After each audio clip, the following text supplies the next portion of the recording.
तो 6 लोगों की आंख अचानक से एक स्पेसशिप में खुलती है, पर उन 6 में से किसी को भी याद नहीं होता कि वो लोग कौन हैं और इस स्पेसशिप में कैसे आए। और बाद में धीरे धीरे जब वो अपने बारे में जानते जाते हैं तो उन्हें पता चलता है कि उन 6 मेंबर में से एक मेंबर को छोड़कर बाकी के सारे काफी बड़े बड़े क्रिमिनल्स हैं और उनके पीछे 7 मुल्कों की स्पेस पुलिस पड़ी है। अब उन लोगों ने ऐसा पास्ट में क्या करा था, इस सब के बारे में जानने के लिए मिलेगा हमें इस सीरीज के अंदर। तो कहानी की शुरुआत में एक आदमी बहुत ज्यादा कंफ्यूजन के साथ एक स्पेसशिप में कायरो स्लीप से जगता है और उसे अपना नाम याद नहीं था और साथ ही उसे ये भी याद नहीं था कि वो उस स्पेसशिप में कैसे आया। उसी स्पेसशिप में एक लड़की और थी जिसके साथ भी सेम सिनेरियो था कि वो भी बिल्कुल अभी अभी उठी थी और उसे भी याद नहीं था कि वो उस स्पेसशिप में कैसे आई। वो पहले वाले आदमी को देखकर समझती है कि वो ही उसको वहां पर लेकर आया है और इसीलिए वो उससे लड़ाई करने लगती है। और बाद में वो आदमी उसे समझाता है कि उसे तो खुद को याद नहीं है कि कौन भूतनी का उन्हें वहां पर छोड़ गया। अब ये दोनों ही सिर्फ उस जगह पर नहीं थे, एक आदमी और उस जगह पर गन्स लेकर आ जाता है जिसने दोनों को ही गन पॉइंट पर ले लिया था और उसे भी यही लग रहा था कि यही दोनों उसको यहाँ पर लेकर आए हैं। फिर उसके बाद हमें उस आदमी के अलावा भी स्पेसशिप में एक एशियन आदमी, एक सुंदर सी लड़की और एक ब्लैक तगड़े आदमी को दिखाया जाता है और उन सब के साथ भी बिल्कुल सेम सिनेरियो होता है कि ना तो उन्हें अपने नाम के बारे में पता था और ना ही उन्हें अपने काम के बारे में पता था। अभी वो लोग अगर इस बात पर ज्यादा ध्यान देते कि उन लोगों का काम क्या है और वो यहाँ पर कैसे आए हैं तो वो लोग पक्का ही मारे जाते, क्योंकि अभी स्पेसशिप की हालत खराब थी और उनके कायरो स्लीप से जगने से पहले स्पेसशिप एक मीटरॉइड से टकराया था और शायद यही रीजन था कि उन लोगों की नींद कायरो स्लीप से खुल गई थी। अब जैसा कि उन लोगों को उनके नाम याद नहीं थे, इसीलिए वो लोग एक दूसरे को उनके जागने के नंबर के हिसाब से बुलाने का डिसाइड करते हैं। मतलब कि जो पहले नंबर पर जगह था उसका नाम 1 है, जो कि दूसरे नंबर पर जगी थी उसका नाम 2 है। वो 6 के 6 जने स्पेसशिप में घूमने लग गए थे। स्पेसशिप में घूमते हुए उन्हें काफी सारे वेपन्स मिलते हैं और अभी वो स्पेसशिप को और ज्यादा एक्सप्लोर करने में लग जाते हैं। ट्रेनिंग रूम में पहुंचने के बाद अचानक से पोर्ट नंबर को ये बात पता चलती है कि उसे काफी ज्यादा अच्छे से स्वॉर्ड चलाना आता है, जिसको वो एक नंबर को भी दिखाता है। मतलब कि बेशक से वो लोग अपने पास्ट के बारे में भूल गए हों और उनके शरीर को उनके पास्ट के बारे में अच्छे से याद था। थर्ड नंबर अभी बेसमेंट एरिया की तरफ चला गया था जहां पर उसे एक और औरत कायरो स्लीप में सोते हुए मिलती है, लेकिन जैसे ही वो उसके पॉट को ओपन करने की कोशिश करता है वैसे ही वो थर्ड नंबर के ऊपर बहुत बुरी तरह से अटैक करती है। और तब जैसे तैसे नंबर 3 ने नंबर 2 की मदद से उस औरत को संभाल लिया था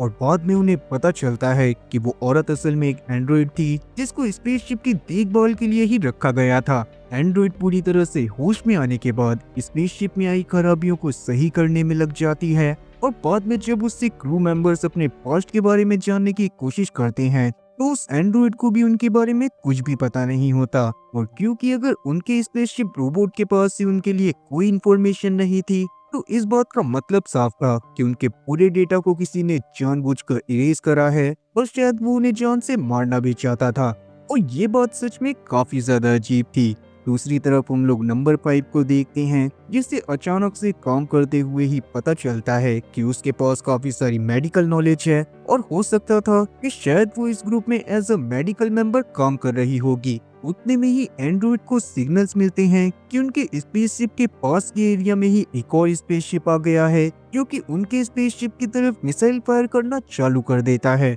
उस समय पर सभी लोगों की जान हलक में आ गई थी और वो लोग जैसे तैसे हाइपर स्पेस पोर्टल के जरिए वहां से भागते हुए अपनी जान को बचाते हैं। अभी के लिए वो लोग बच तो गए थे, लेकिन उन्हें समझ में नहीं आ रहा था कि उनके ऊपर किसने और क्यों अटैक करा था। तब एंड्रॉइड जैसे तैसे थोड़े से पुराने डेटा को रिकवर करती है और उन्हें पता चलता है कि कायरो स्लीप में जाने से पहले वो लोग एक माइनिंग कॉलोनी की तरफ जा रहे थे जो कि पास के ही एक प्लेनेट पर मौजूद है। पर अभी के लिए किसी को ये बात तो पता ही नहीं थी कि उन लोगों को वहां पर जाकर करना क्या है। अब माजरा चाहे जो भी हो, सोना तो बहुत ज्यादा जरूरी है। सब लोग अभी सोने के लिए चले जाते हैं और उस दौरान नंबर 5 को सोते समय एक स्टील का बड़ा सा डोर अपने सपने में दिखाई देता है। वहीं नंबर 3 अब तक सोया नहीं था और वो अभी भी स्पेसशिप को एक्सप्लोर कर रहा था। उसे भी स्पेसशिप में घूमते हुए एक बड़ा सा लॉकर दिखाई देता है जिसको वो खोल नहीं पाता।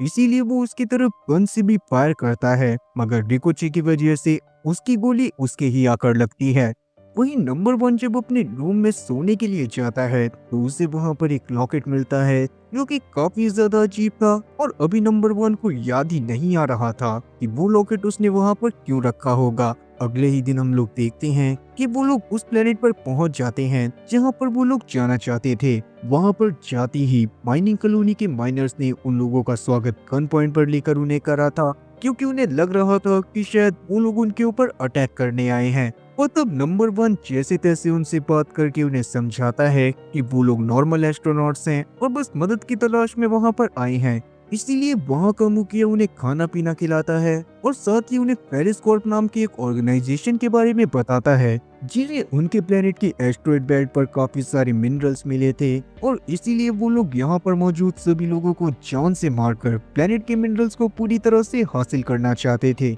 और इसी के लिए पेरिस कॉर्पोरेशन वालों ने एक टीम राजा बनाई थी जो कि उन लोगों को जान से मारने के लिए जल्दी ही आने वाली थी। उस दौरान नंबर वन की नजर एक लड़की पर पड़ती है जिसने भी बिल्कुल वैसा ही लॉकेट पहना हुआ था जैसा कि उसको उसके रूम में मिला था। तब उस लड़की से बात करने पर उसे पता चलता है कि वो लॉकेट असल में उन लोगों के पास होता है जो कि उनकी मदद करने के लिए आते हैं। दैट मीन्स कि शायद अब तक हमने स्पेसशिप में जितने लोगों को भी देखा उनको इस प्लेनेट के लोगों की मदद करने के लिए ही वहां पर भेजा गया होगा। और अब स्पेसशिप में वापस जाने के बाद नंबर वन इस बारे में सबको बताता है और सब लोग डिसाइड करते हैं कि वो लोग इस प्लेनेट के लोगों की मदद करेंगे। और थोड़ी देर बाद हम लोग देखते हैं कि नंबर 5 और नंबर 2 जब साथ में बैठी होती हैं तो नंबर 5 नंबर 2 को बताती है कि कुछ दिनों से उसे अजीब अजीब विजन्स आ रहे थे जिसमें वो अपने आप को एक किंगडम में देख रही थी जहाँ पर बीच पर खेलते हुए वो अपने भाई के साथ अपने डैड के रूम में जाती है और कुछ लोग उसके डैड को जान से मार रहे थे। उसी जगह पर उसकी स्टेप मॉम भी खड़ी थी। लेकिन सबसे अजीब बात तो ये थी कि यहाँ पर नंबर 5 को जो विजन्स आ रहे थे वो उसके विजन्स थे ही नहीं। प्रेजेंट टाइम में उन लोगों के पास पैसों की भी कमी थी, इसीलिए नंबर 2 डिसाइड करती है कि वो कॉलोनी के लोगों को अपने पास मौजूद आधे वेपन्स ही देंगे और बाकी के वो अपने पास रखेंगे ताकि उन्हें बेचकर वो पैसे कमा सकें। अभी के लिए ये लोग इस बारे में भी डिस्कशन कर रहे थे कि ये लोग कॉलोनी माइनर्स की मदद कैसे करेंगे, और उतने में ही वहाँ पर एंड्रॉइड रोबोट आती है जो कि उन्हें बताती है कि उसने कुछ और डेटा को रिकवर करा है और उसे पता चला है कि नंबर 5 को छोड़कर बाकी सब लोग जो भी शिप पर थे वो सभी मर्डरर्स और किलर्स थे। अब ये बात सच में काफी ज्यादा शॉकिंग थी, और सबसे ज्यादा शॉकिंग बात तो ये थी कि उन लोगों को उस जगह पर माइनर्स की मदद करने के लिए नहीं बल्कि उनकी जान लेने के लिए भेजा गया था, और उनके शिप का नाम ही राजा था। ये बात जानने के बाद तो सबके होश उड़ गए थे और कोई भी इस बात पर यकीन नहीं करना चाहता था कि मेमोरीज जाने से पहले वो लोग बेफालतू में लोगों की जान लिया करते थे। इवन अब तो नंबर 5 की भी हालत खराब थी क्योंकि उसे समझ में नहीं आ रहा था कि अगर वो इन लोगों के क्रू का हिस्सा नहीं है तो वो स्पेसशिप में कैसे आई। हो सकता था कि इन लोगों ने उसे किडनैप भी करा हो, इसीलिए वो काफी ज्यादा डरने लगती है। तब सब जैसे तैसे उसे संभालते हैं, और बेशक से उन्हें ये बात तो पता चल गई थी कि उन्हें उन कॉलोनी वालों को जान से मारने के लिए भेजा गया था, पर वो लोग ऐसा नहीं करना चाहते थे। इसीलिए अभी वो लोग डिसाइड करते हैं कि वो लोग किसी भी हालत में उन कॉलोनी वालों की मदद करेंगे। इवन अब तक वो ऑर्गेनाइजेशन वाले भी इस बात को समझ गए थे कि अब राजा स्पेसशिप के लोग उन कॉलोनी वाले लोगों को नहीं मारेंगे, इसीलिए उन लोगों ने और भी काफी सारे सोल्जर्स को भेज दिया था ताकि कॉलोनी वाले लोगों को जान से मारा जा सके। नंबर 1 को इस बारे में जैसे ही पता चलता है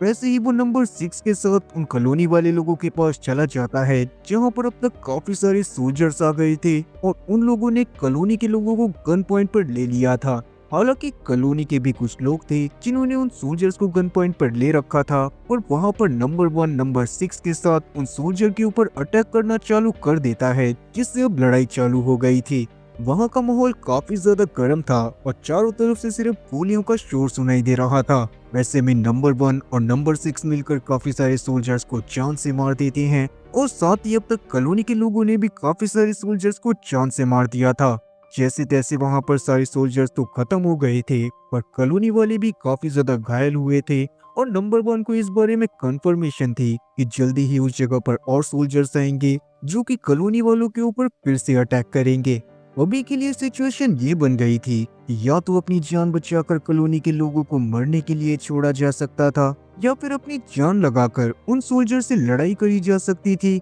जिनसे जीतना तो मुश्किल था, पर कहीं ना कहीं चांसेस थे कि वो सभी लोग सोल्जर को एक बार फिर से जान से मार देंगे। और ये बात सोल्जर्स के लीडर को भी पता होती है कि नंबर 5 को छोड़कर बाकी सारे लोग जो राजा शिप पर थे वो सच में काफी ज्यादा खतरनाक थे। इसीलिए वो नंबर 2 के पास जाकर उसे काफी सारे पैसे ऑफर करता है ताकि वो लोग कॉलोनी के लोगों को छोड़कर वहां से चले जाएं और कॉलोनी के लोगों की मदद ना करें। लेकिन 6 उसके पैसों को लेने से साफ मना कर देती है क्योंकि अब वो भी अच्छाई के रास्ते पर ही चलना चाहती थी। इसीलिए सोल्जर का लीडर वापस जाने लग गया था और 6 ने डिसाइड करा था कि वो उनके लीडर के शिप का पीछा करेगा ताकि वो उनकी रिसेंट अड्डे के बारे में पता कर सके और वो लोग डायरेक्ट वहां पर जाकर उन्हें कैप्चर कर ले, जिससे कॉलोनी के लोग पूरी तरह से सेफ हो जाएंगे। लेकिन जैसे ही वो कॉलोनी में मौजूद एक स्पेसशिप पर जाता है, वैसे ही कॉलोनी के कुछ लोग जिन्होंने सोल्जर के लीडर का साथ देने का फैसला करा था वो उसे पकड़ लेते हैं। उन लोगों को भी सोल्जर के लीडर ने लालच दिया था कि अगर वो लोग उसकी मदद करेंगे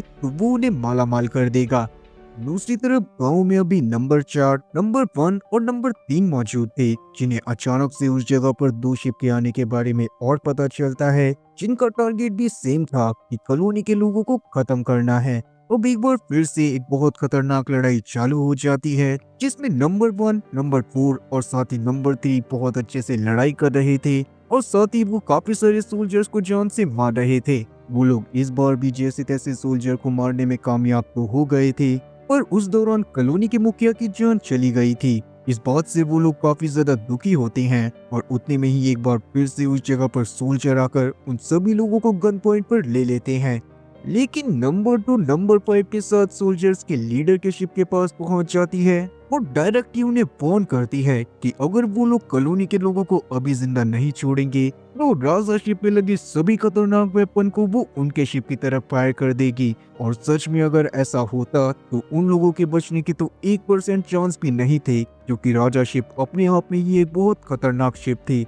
फिर सोल्जर्स के लीडर के पास अब कोई और रास्ता नहीं होता और वो अपने सभी सोल्जर्स को वापस से बुला लेता है। इवन उसने नंबर 2 के साथ 99 साल का एक एग्रीमेंट भी साइन कर लिया था कि वो कॉलोनी के लोगों को 99 साल तक परेशान नहीं करेगा। और 2 की इस हरकत की वजह से सभी क्रू मेंबर उसे बहुत ज्यादा पसंद करने लगते हैं और एक तरह से वो उन सभी लोगों की लीडर बन गई थी, क्योंकि कहीं ना कहीं उसमें बहुत ज्यादा अकल थी और उसे पता होता था कि कौन सी सिचुएशन में क्या करना है। और अभी नंबर 2 के कहने पर ही वो लोग आगे के लिए एक पास के स्पेस स्टेशन पर जाने का डिसाइड करते हैं, जहाँ पर ही वो लोग कुछ चीजों को बेचकर पैसे कमाने वाले थे और साथ ही अपने पास्ट के बारे में भी जानने की कोशिश करने वाले थे। तब रास्ते में अभी भी बार बार नंबर 5 को अजीब से सपने आ रहे थे, जिसको देखकर उसे लगता है कि शायद वो सारी चीजें बाकी सभी क्रू मेंबर की मेमोरीज हो सकती हैं जो कि उसके अंदर ही मौजूद थी। इवन अभी के लिए हम लोग नंबर 3 को भी देखते हैं, जो कि फिर से उस डोर को खोलने की कोशिश कर रहा था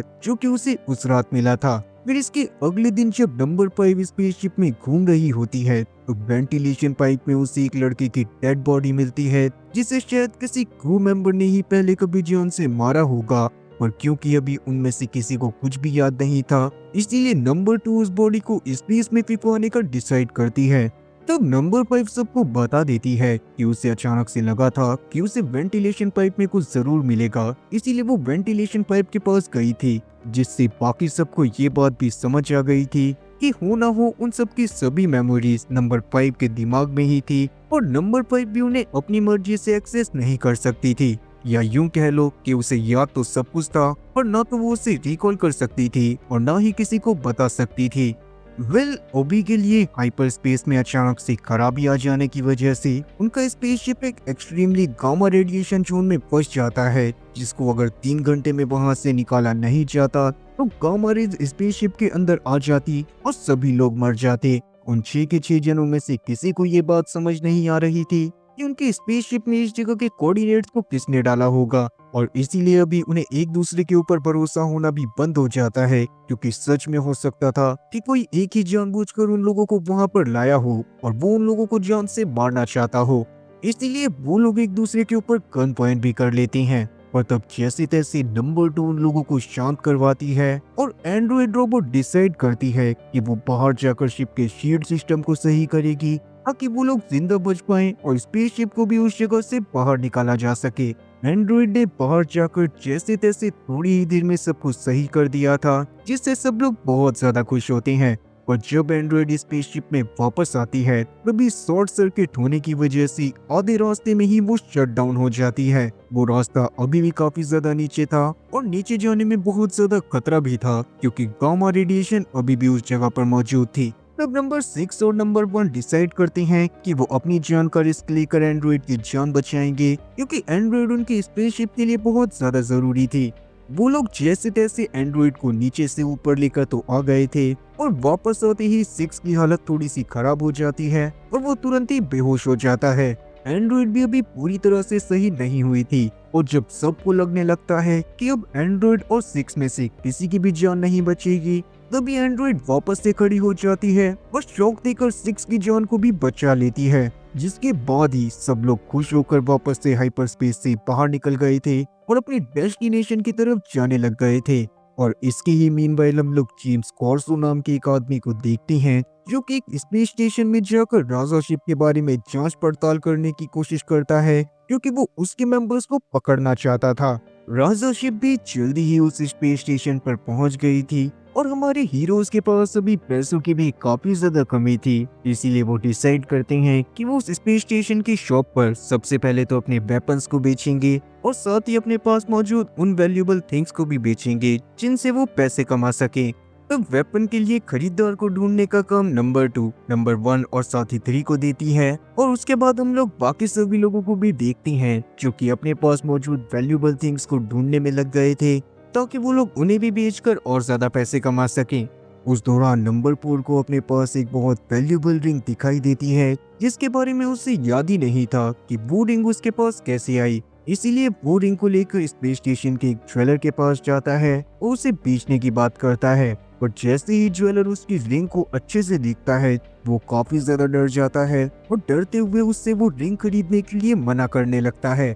वहीं नंबर 3 और नंबर 1 एक बारटेंडर के पास गए थे और वो उससे बात करते हुए एक वेपन बायर को ढूंढने की बात करते हैं। वो बारटेंडर भी इस चीज के लिए मान जाता है और जल्दी ही उन लोगों को एक वेपन बायर के बारे में बताता है जो कि अंदर वाले रूम में उनका वेट कर रहा था। और जैसे ही नंबर 1 और नंबर 3 उस रूम में जाते हैं वैसे ही वहां पर मौजूद कोर्सो उन लोगों को मारने लगता है और बाद में उन्हें बेहोश करके एक चेयर से बांध देता है। इस बारे में अभी नंबर 6, नंबर 5 और नंबर 2 को कुछ भी पता नहीं था और हम लोग देखते हैं कि नंबर 5 और नंबर 2 एक कसिनो में जाते हैं ताकि वो वहां पर थोड़ा सा जुआ खेलकर भी पैसे बना ले। उन लोगों ने अपने बचे कुचे पैसे उस कसिनो में लगा दिए थे और नंबर 5 के स्किल की मदद से उन लोगों ने काफी सारे पैसे जीत भी लिए थे। और कसिनो वालों को लगने लगता है कि उन लोगों ने गेम में चीटिंग करी है, इसीलिए वो लोग उन्हें कसिनो से बाहर भगा देते हैं। वहीं हम लोग जेम्स कॉर्सो को देखते हैं जिसकी शक्ल अभी के लिए बिल्कुल नंबर 1 जैसी लग रही थी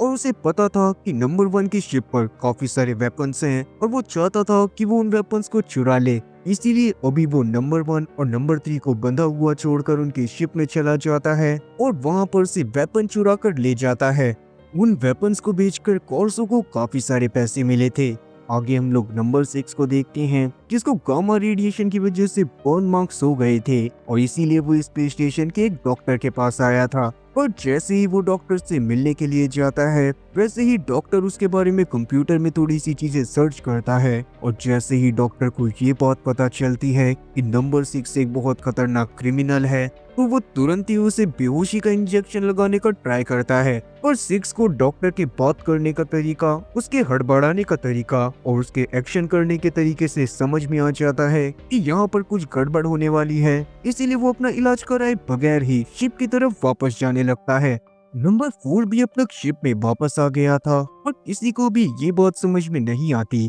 कि नंबर 1 और नंबर 3 अब तक वापस क्यों नहीं आए हैं और उनके बिना वो अपनी शिप के साथ वहां से निकल भी नहीं सकते थे। जहां पर कॉर्सो ने नंबर 1 और नंबर 3 को रखा हुआ था वहां पर उन दोनों को भी होश आ जाता है और जैसे तैसे वो खुद को फ्री करवाते हुए शिप में वापस आ जाते हैं। और नंबर 2 जब उनसे वेपन्स को बेचकर उनसे आए पैसों के बारे में पूछती है तो नंबर 1 उन्हें सच्चाई नहीं बताता और उनसे बस झूठ बोलता है कि वो लोग जब बाहर गए तो उनसे कुछ शातिर चोरों ने उन वेपन्स को चुरा लिया और उन्हें पैसे भी नहीं दिए। अब ऐसा नंबर 1 ने इसी वजह से करा था क्योंकि वो समझ गया था कि कॉर्सो उनके पास्ट के बारे में कुछ न कुछ तो जरूर जानता है और इसीलिए वो पहले इन चीजों के बारे में कंफर्म होना चाहता था। थर्ड भी इस बात को समझ जाता है और वो भी नंबर 1 का साथ देता है, जिससे अब पूरी टीम में से किसी को भी उनके ऊपर बिल्कुल शक नहीं होता। पर पूरी टीम काफी ज्यादा परेशान हो गई थी क्योंकि उनके पास अब खर्च करने के लिए एक ढेला भी नहीं था और जल्दी ही उनकी सप्लाईज भी खत्म होने वाली थी। इवन किसी को भी ये बात भी नहीं पता थी कि उन लोगों का पास्ट क्या है और जल्दी से जल्दी वो लोग इस बारे में भी पता करना चाहते थे। तब एक समय पर हम लोग नंबर 4 को देखते हैं जो कि न्यूज में अपने पिता की मौत की खबर देख पाता है, जिनका मर्डर उसे ही बताया जा रहा था। और ये चीज देखने के बाद नंबर 4 को ये चीज तो समझ आ गई थी कि वो इतनी अच्छी तलवारबाजी इसी वजह से कर पाता है क्योंकि वो इशिदो एम्पायर का राजकुमार है। और उसे ये बात समझ में नहीं आ रही थी कि उसके पिता को उसने जान से क्यों मारा होगा और वो किस तरह से वहाँ से बचकर भागा होगा। पर बात चाहे जो भी हो, पूरी दुनिया की नजरों में इशिदो किंग का कत्ल किसी और ने नहीं बल्कि उसके बेटे नंबर 4 ने करा था। तब फोर्थ इस बारे में जाकर बाकी सबको भी बताता है। उस दौरान वो लोग पैसों के बारे में भी डिस्कशन कर रहे थे कि उन लोगों के पास पैसे नहीं हैं। पर तभी अचानक से एक बंदा उन्हें कांटेक्ट करता है और उन्हें काम देता है कि एक कार्गो शिप में से उन्हें उनका एक सैंपल उठा के लाना है, जिसके बदले में वो उन्हें बहुत सारे पैसे देने वाला था।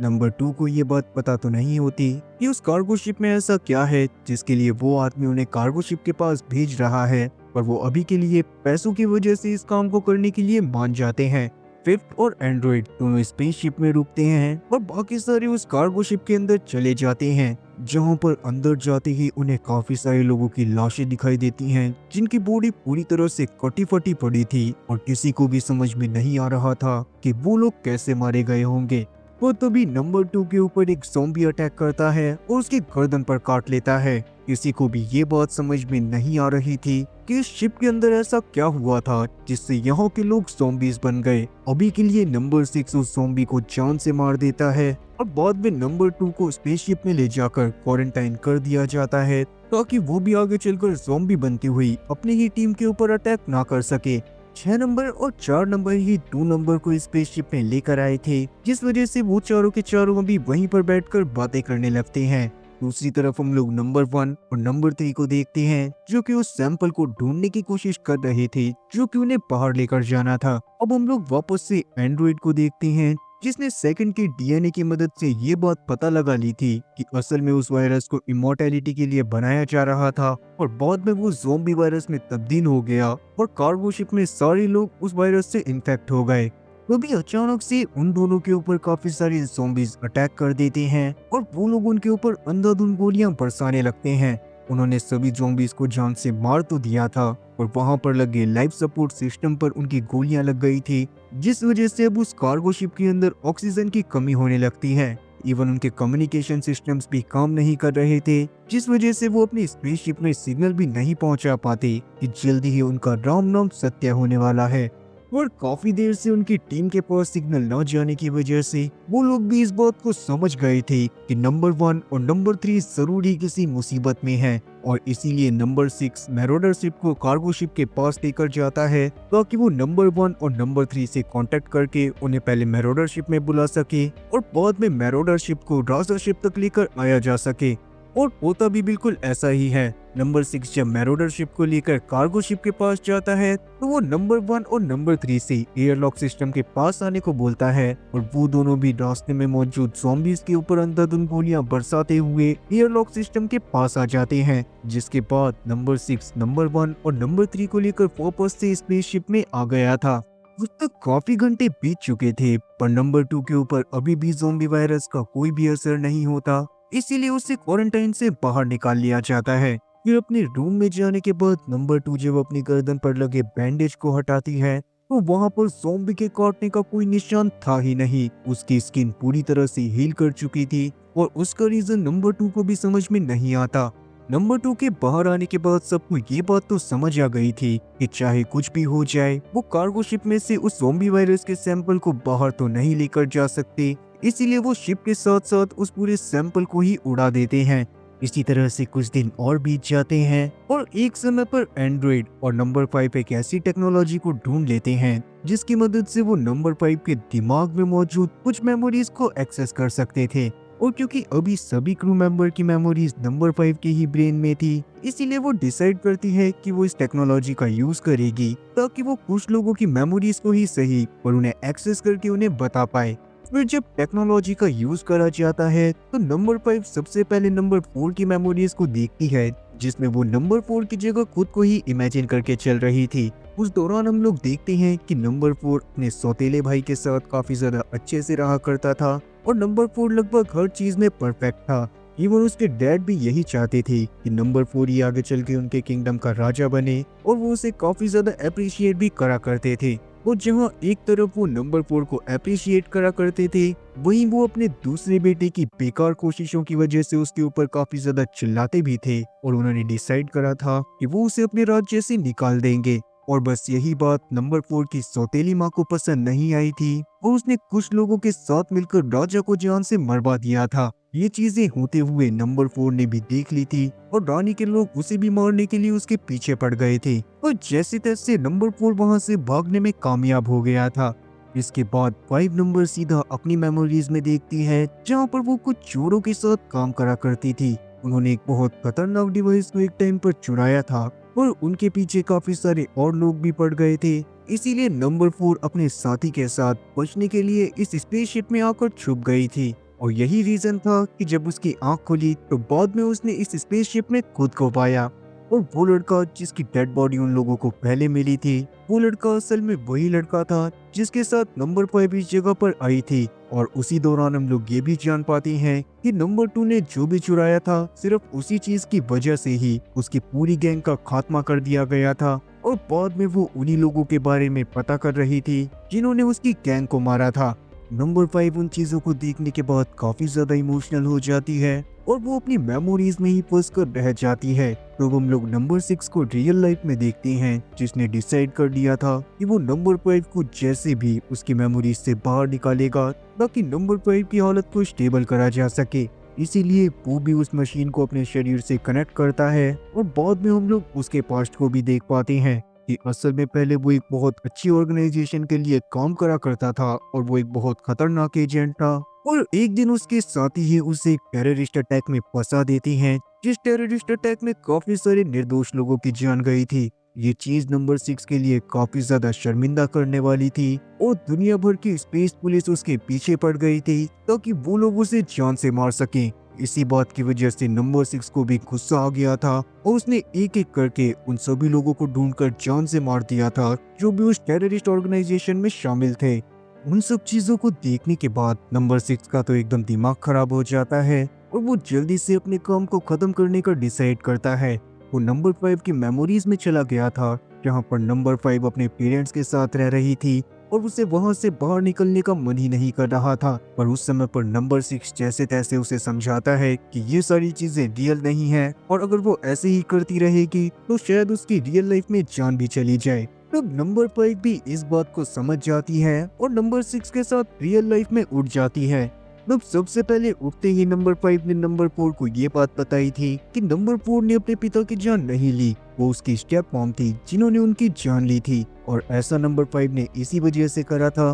क्योंकि वो जानती थी कि नंबर 4 इस बात की वजह से बहुत ज्यादा गिल्ट में है और इसीलिए अभी वो बहुत ज्यादा दुखी भी रहता है। अब तक नंबर 5 को उस डोर का लॉक भी पता चल गया था जिसको नंबर 3 ने ढूंढा था। वो असल में एक स्टोरेज रूम होता है जिसमें धुड़िया मुसियां करने पर उन्हें काफी सारी वैल्यूएबल आइटम्स और पैकेजेस मिलते हैं। और जब वो उन पैकेजेस को खोलते हैं तो उन्हें एक औरत की डेड बॉडी मिलती है, एक एंटरटेनमेंट रोबोट वेंडी मिलती है और साथ ही सारा नाम की एक लड़की मिलती है जो कि कायरो स्लीप में थी। और जब सारा को कायरो स्लीप से जगाया जाता है तो वो नंबर 3 को देखते ही गले लगा लेती है और उसको मार्कस नाम से बुलाती है। कर हम लोग सारा की बातों से जान पाते हैं कि नंबर 3 एक समय पर उसे घायल हालत में उसके प्लेनेट पर मिला था और वहाँ पर वो कुछ मिनरल्स की तलाश में आया था जो उसे कभी भी नहीं मिले। फिर सारा ने काफी दिनों तक मार्कस का ध्यान रखा और मार्कस ने कभी भी उन मिनरल्स को ढूंढने की कोशिश नहीं करी,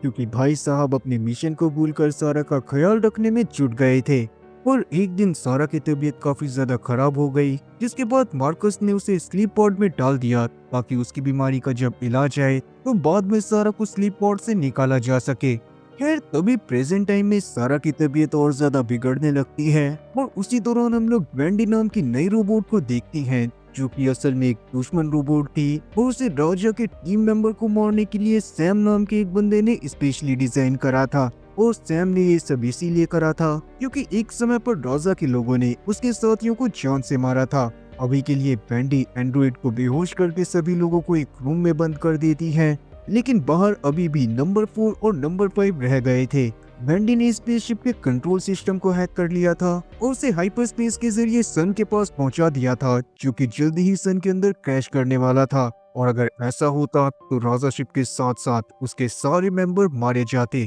तब नंबर 5 जल्दी से स्पेसशिप के कंप्यूटर को हैक करने की कोशिश करती है ताकि वो वेंडी के फायरवॉल को बाईपास करके फिर से स्पेसशिप को अपने कंट्रोल में ले सके। लेकिन वेंडी का सिस्टम इतना ज्यादा स्ट्रॉन्ग था कि नंबर 5 ऐसा नहीं कर पाती। लेकिन जैसे तैसे हैकिंग की मदद से ही नंबर 5 ने सभी डोर्स को खोल दिया था, जिससे सभी टीम मेंबर फ्री हो जाते हैं और बाद में वो वेंडी से एक एक करके लड़ाई करना चालू करते हैं। और एक समय ऐसा आता है जब वेंडी नंबर 3 को जान से मारने वाली थी, पर तब नंबर 4 अपनी कटाना की मदद से वेंडी के ऊपर अटैक करता है और वो वहीं पर ढेर हो जाती है। उतने में ही एंड्रॉइड भी जीत गई थी और स्पेसशिप को एकदम लास्ट टाइम पर वो लोग सन से दूर लेकर चले जाते हैं, जिससे उन लोगों की जान बच जाती है। और अभी नंबर 3 के लिए एक सबसे बड़ी दुख की बात ये थी कि अभी चल रही लड़ाई के दौरान उसने सारा के ऊपर बिल्कुल भी ध्यान नहीं दिया था और सारा की दम घुटने की वजह से मौत हो गई थी। और इस बात की वजह से नंबर 3 को बहुत बुरा लग रहा था,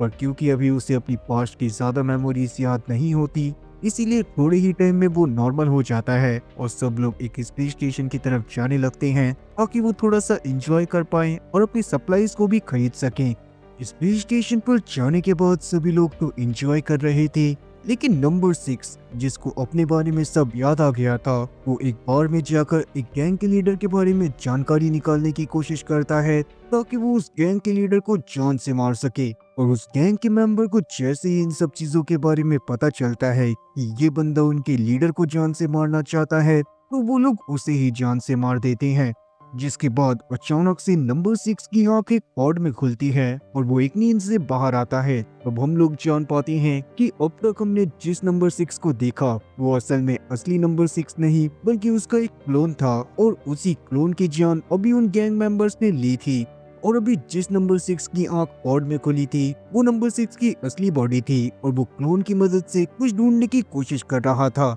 That means कि अभी तक जो भी सब कुछ हो रहा था वो सब कुछ रियल तो था, मगर राजा टीम मेंबर के साथ जो नंबर 6 मौजूद था वो एक क्लोन था और इसी वजह से शायद वो हर सिचुएशन में अपनी जान को दांव पर लगाने के लिए मान भी जाता था। और उसी क्लोन के अंदर असली नंबर 6 की कॉन्शियसनेस को डाला गया था ताकि असली नंबर 6 जो ढूंढना चाहता है वो उसे क्लोन की मदद से मिल जाए, क्योंकि अगर क्लोन मारा भी जाता तब भी नंबर 6 उसको वापस से बनवा सकता था और उसकी असली बॉडी के ऊपर कोई भी चोट के निशान नहीं आने वाले थे। और अभी भी बिल्कुल ऐसा ही होता है। लैब में मौजूद साइंटिस्ट की मदद से नंबर 6 अपने क्लोन को वापस से बनवा लेता है और वापस से उसी प्लेनेट पर पहुंच जाता है जहां पर उसका पिछले वाला क्लोन मारा गया था। वहीं हम लोग बाकी सारे टीम मेंबर्स को देख पाते हैं जिन्हें छठे नंबर के बारे में बहुत ही खतरनाक न्यूज जानने को मिलती है कि वो गैलेक्टिक अथॉरिटी के रेबेलियन ग्रुप में शामिल था और उस दौरान उसने ऐसे टेररिस्ट अटैक को भी अंजाम दिया था जिसमें 10,000 इनोसेंट पीपल की जान गई थी।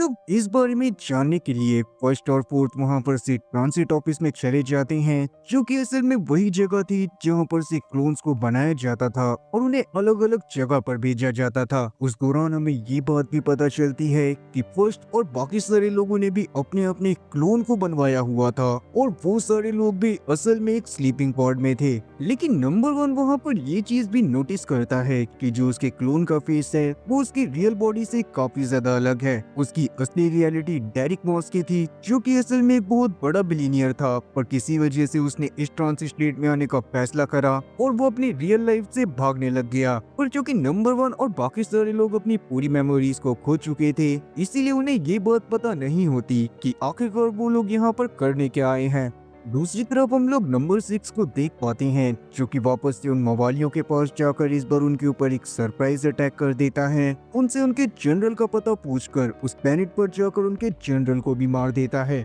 और असल में वो जो जनरल था वो भी एक क्लोन था, और वही वो बंदा था जिसने नंबर 6 को उस टेररिस्ट अटैक में फंसाया था। इसके बाद जब सब लोग राजा शिप में वापस आती हैं, तो नंबर 1 नंबर 3 के बारे में भी और ज्यादा रिसर्च करने लगता है, जिससे उसे ये बात पता चलती है कि असल में नंबर 3 ने डेरिक मॉस की वाइफ को मारा था, और उसी बात का बदला लेने के लिए शायद नंबर 1 राजा शिप पर आया होगा। और शायद यही रीजन होगा कि नंबर 1 जब यहाँ पर आया तो उसने अपना चेहरा चेंज कर लिया ताकि नंबर 3 उसको पहचान ना सके। और नंबर 3 भी यहाँ पर इसीलिए आया होगा ताकि वो डेरिक मॉस से बच सके, क्योंकि जाहिर सी बात है कि जिसके पास पैसा होता है वो दुनिया में कुछ भी कर सकता है। वहीं नंबर 4 अपने रूम में बैठा होता है, जहाँ पर आज उसकी बात उसके भाई हीरो से होती है, जो कि अब उसकी जगह पर उसके साम्राज्य का राजा बन चुका था। वो देखने के बाद नंबर 4 को बिल्कुल भी अच्छा नहीं लगता, और उसे ये बात भी पता थी कि इसी लड़के की मम्मी ने उसके पिता की जान ली है,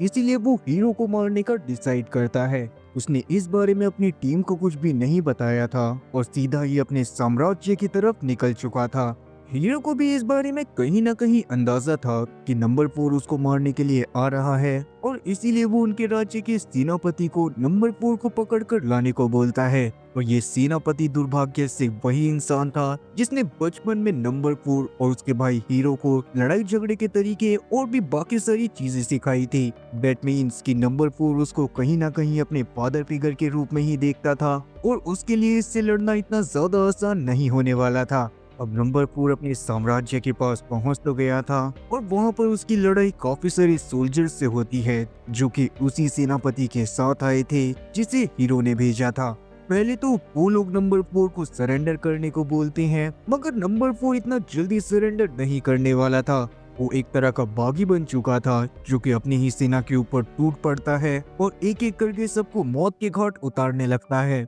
फोर्थ के जाने के बारे में अब तक बाकी सबको भी पता चल गया था, और तब नंबर 2 जाकर उसकी मदद करने का डिसाइड करती है, क्योंकि यही टीम अब उसकी एक तरह से फैमिली बन चुके थे। वो लोग जल्दी से पूरी राजा टीम के साथ नंबर 4 की लोकेशन पर पहुंच जाते हैं, जहां पर नंबर 4 अभी भी सभी से लड़ाई कर रहा था, जिसमें वो सेनापति भी शामिल था जिसको हीरो ने भेजा था। तभी वहां पर फोर्थ को ये बात भी पता चलती है कि असल में तो उसके भाई हीरो को इस बारे में पता ही नहीं है कि उनके पिता की जान हीरो की ही मां ने ली थी। इस बारे में जानने के बाद फोर्थ को भी इस बात पर पछतावा होता है कि वो यहाँ पर अपने भाई की जान लेने के लिए आया था। अभी के लिए बाकी सारी राजा टीम ने फोर्थ की मदद करने का सोच लिया था, और वो लगातार सभी लोगों को जान से मारे जा रहे थे। उस दौरान नंबर 1 के पास ये मौका भी आता है कि वो नंबर 3 को जान से मारकर अपनी बीवी की मौत का बदला ले ले, मगर वो ऐसा नहीं करता, क्योंकि वो जानता था कि नंबर 3 ने भी उसकी काफी बार जान बचाई है, और बेशक से पहले चाहे जो भी सिनेरियो रहा हो, मगर उसकी अभी की फैमिली टीम राजा थी। अब तक नंबर 4 को भी क्योंकि इस बारे में पता चल गया होता है कि हीरो को वो बेफालतू में ही मारने के लिए आया था, इसीलिए वो वापस जाने का प्लान बनाता है, और अभी बस वो सेनापति को जान से मार देता है, जिसके बाद वो हीरो को सारी सच्चाई भी बता देता है। हीरो इस बारे में जानने के बाद पूरी तरह से टूट गया था, और वो अपनी माँ के पास जाकर बहुत ज्यादा गुस्सा करता है, क्योंकि वो जानता था कि उसकी माँ ने ही उसको राजा बनाने के लिए ये सारी हरकतें करी। दूसरी तरफ राजा शिप में जब सब लोग नंबर 4 के साथ होते हैं, उसे समझाते हैं कि उसे आगे चलकर अगर किसी भी चीज में मदद की जरूरत हो तो उसे सबके साथ जाना चाहिए, ना कि अकेले, क्योंकि ये सारे लोग भी उसकी फैमिली ही हैं, जो कि उसके हर कदम पर उसका साथ देंगे। इसके बाद जब उनका स्पेसशिप मजे से स्पेस में घूम रहा था, तभी अचानक से वहां पर काफी सारे स्पेसशिप आ जाते हैं और उनके स्पेसशिप को घेर लिया जाता है। राजा टीम मेंबर्स में से किसी को भी ये बात समझ में नहीं आ रही थी कि उन लोगों को घेरा क्यों गया है। तभी अचानक से शिप के अंदर कमांडर ट्रूफो आती है, जो असल में पेरिस कॉर्पोरेशन के लिए काम किया करती थी और वो टीम रोजर को एक मिशन देना चाहती थी। शुरुआत में तो ट्रूफो का मिशन करने से नंबर 2 साफ मना कर देती है और बाद में जब उन्हें मारने की धमकी दी जाती है तो वो लोग इस मिशन को करने के लिए मान जाती हैं। इस मिशन में उन लोगों के साथ ट्रूफो के भी 4 एजेंट्स होने वाले थे, जिनके नाम वेक्सलर, टेस, बॉन्स और साथ ही केन थे। वेक्सलर अपने बाकी टीम मेंबर्स का लीडर था और उसकी मदद से ही ये मिशन पूरा होने वाला था। ट्रूफो के वहां से जाने के बाद वेक्सलर सबको बताता है कि असल में उन लोगों को एक माइनर की कॉलोनी में जाकर एक लैब से डिवाइस को चुराना है,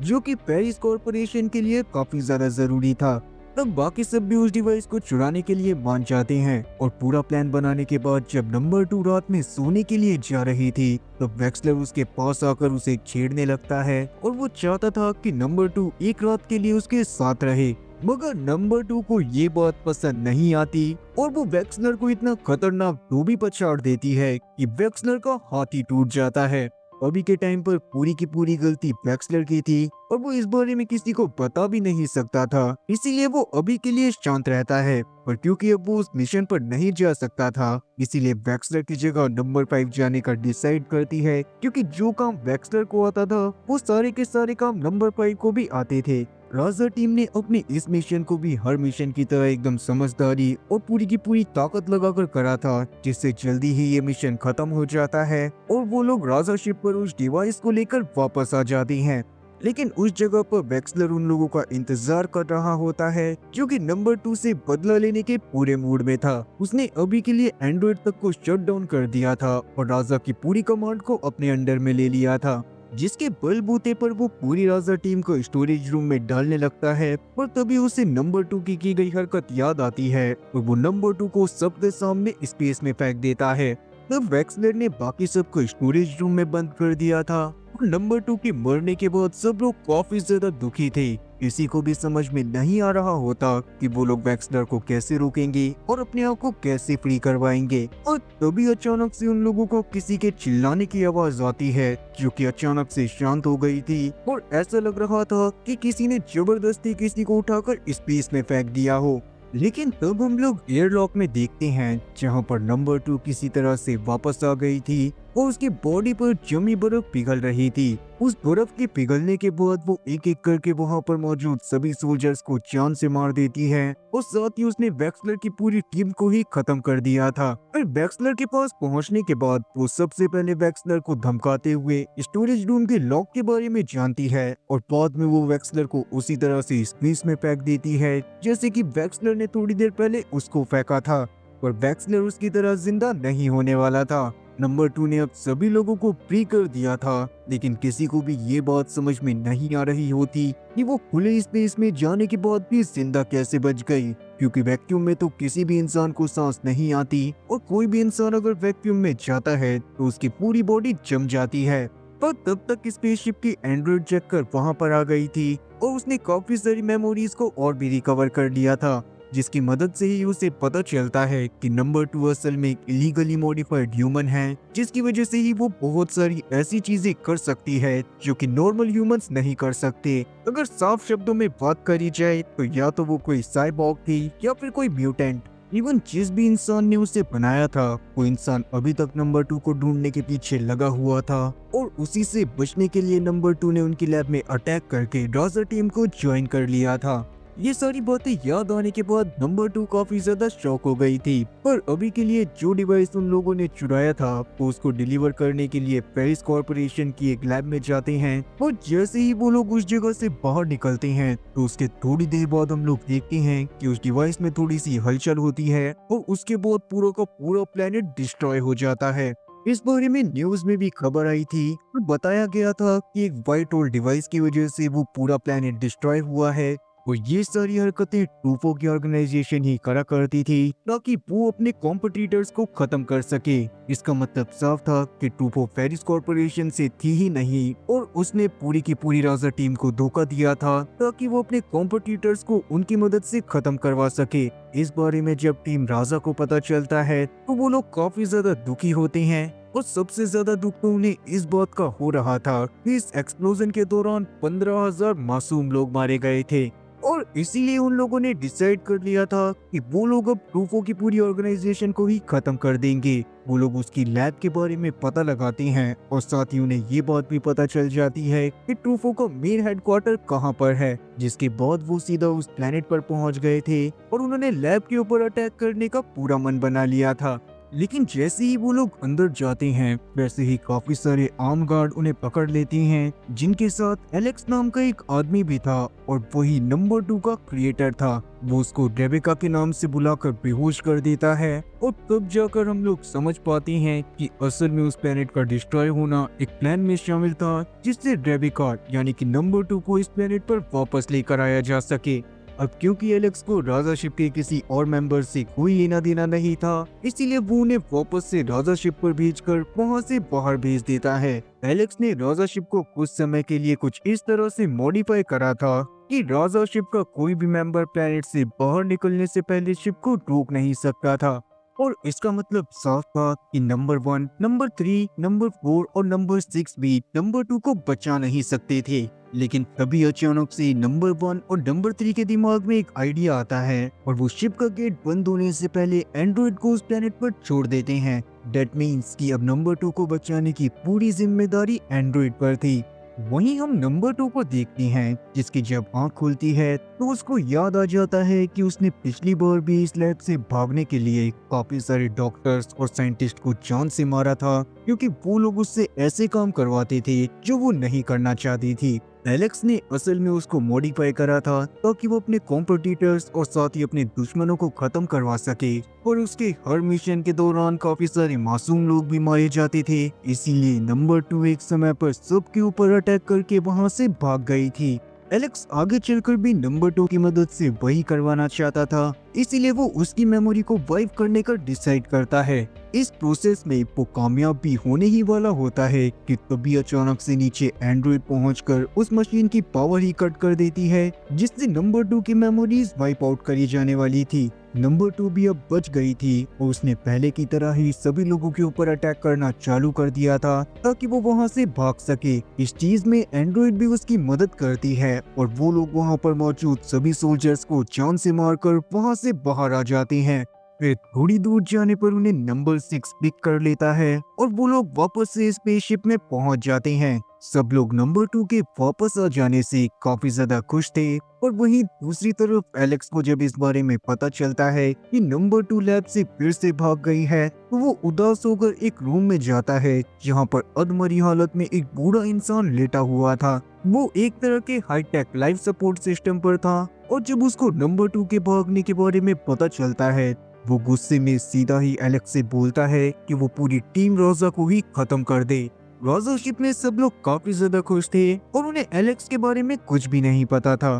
फिर रात में जब सब लोग सोने के लिए जाते हैं तो नंबर 5 को एक ड्रीम आता है, जिससे उसे पता चलता है कि असल में राजा शिप के अंदर उसने ही सभी लोगों की मेमोरीज को इरेज करा था, क्योंकि उस समय पर नंबर 2 और नंबर 4 किसी इंसान को मिलकर जान से मारने वाले थे। नंबर 5 को ये बात तो नहीं पता थी कि वो इंसान कौन है, पर उसे ये बात जरूर पता थी कि राजा शिप के सभी टीम मेंबर के लिए वो इंसान एक इंट्रूडर की तरह है, जो कि उनको जान से मारने के लिए आया है। अगले दिन नंबर 5 ने नंबर 6 को उसके सपने के बारे में बता दिया था, पर अभी वो इस बारे में बाकी सबको नहीं बताना चाहती थी, क्योंकि अगर वो ऐसा करती तो शायद बाकी सारे लोग पैनिक करने लगते और नंबर 2 और नंबर 4 के ऊपर ही सबसे ज्यादा शक जाता। उतने में ही हम लोग बाहर एंड्रॉइड को देखते हैं, जो कि अचानक से बेहोश हो जाती है और जब टीम मेंबर उसके पास भाग कर आते हैं तो उन्हें एंड्रॉइड के हाथ में गैलेक्टिक अथॉरिटी वालों का एक फ्लैग मिलता है। गैलेक्टिक अथॉरिटी वाले असल में राजा के लोगों को एज अ क्रिमिनल ट्रीट करा करते थे और वो लोग काफी समय से उन लोगों को पकड़ने के पीछे पड़े हुए थे। और अगर एंड्रॉइड के हाथ में गैलेक्टिक अथॉरिटी वालों का फ्लैग पाया गया था, तो इसका मतलब साफ था कि गैलेक्टिक अथॉरिटी के कुछ बंदे इस शिप के अंदर आ चुके थे। ये बात जानने के बाद सब लोग शिप में उन सोल्जर्स को ढूंढने लगते हैं और वहां पर उन्हें कोई भी नहीं मिलता। गैलेक्टिक अथॉरिटी वाले छुप छुप कर अटैक करना चाह रहे थे और ये बात सच में काफी ज्यादा खतरनाक थी। तब नंबर 5 सबको उस इंट्रूडर के बारे में भी बता देती है जिसको नंबर 2 और नंबर 4 जान से मारने वाले थे। अब वो इंसान क्योंकि उनमें से ही कोई एक हो सकता था, इसीलिए सबको एक दूसरे के ऊपर भरोसा होना बंद हो जाता है। और उसी दौरान हम लोग देखते हैं कि अचानक से नंबर 4 बेहोश हो जाता है। उसको किसी ने बेहोश करा था, जो कि सच में काफी ज्यादा अजीब थी। अब बाकी 5 लोग भी काफी ज्यादा पैनिक करने लग गए थे और वो लोग जल्दी जल्दी शिप में उन सोल्जर्स को ढूंढने की कोशिश करने लगते हैं। पर जैसा कि नंबर 4 के साथ हुआ था, वही सेम चीज नंबर 6 के साथ भी हो जाती है, जो देखने के बाद बाकी 4 का तो एकदम दिमाग खराब हो गया था। तब बचे हुए बाकी मेंबर एक दूसरे के ऊपर गन पॉइंट कर लेते हैं, क्योंकि नंबर 1 को नंबर 3 से दिक्कत थी, क्योंकि नंबर 3 ने उसकी वाइफ को जान से मारा था। नंबर 3 ने भी नंबर 1 के ऊपर गन पॉइंट कर लिया था और उसी समय पर नंबर 2 नंबर 1 के ऊपर गन पॉइंट कर लेती है, क्योंकि नंबर 1 वहां पर अपने असली फेस के साथ नहीं बल्कि किसी और के ही फेस के साथ आया था। नंबर 5 ने अभी नंबर 2 के ऊपर गन पॉइंट करा था, क्योंकि उसे लग रहा था कि नंबर 2 जब लैब में थी तो उसके दिमाग के साथ किसी ने छेड़छाड़ करी है। अब वो लोग अभी चल रहे सिनेरियो का सारा ब्लेम एक दूसरे के ऊपर डालने की कोशिश कर ही रहे होते हैं कि तभी एक स्मोक बॉम्ब के थ्रू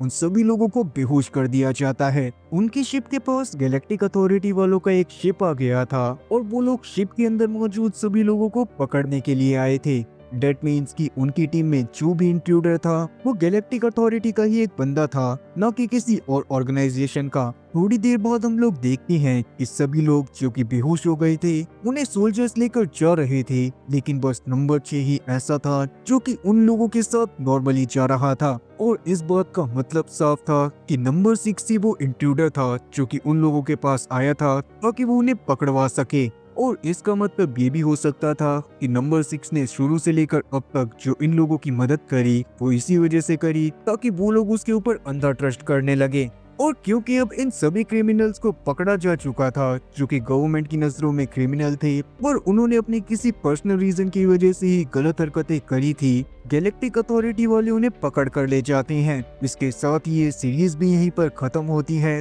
तो उम्मीद है कि एक्सप्लेनेशन अच्छी लगी होगी। अगर एक्सप्लेनेशन अच्छी लगी हो तो चैनल को सब्सक्राइब करना और बेल नोटिफिकेशन को ऑल पर सेलेक्ट करना और वीडियो को भी लाइक करना। मैं ऐसी ही और मजेदार एक्सप्लेनेशन वीडियोस लाता रहूंगा। खैर तब तक के लिए टाटा और गुड बाय।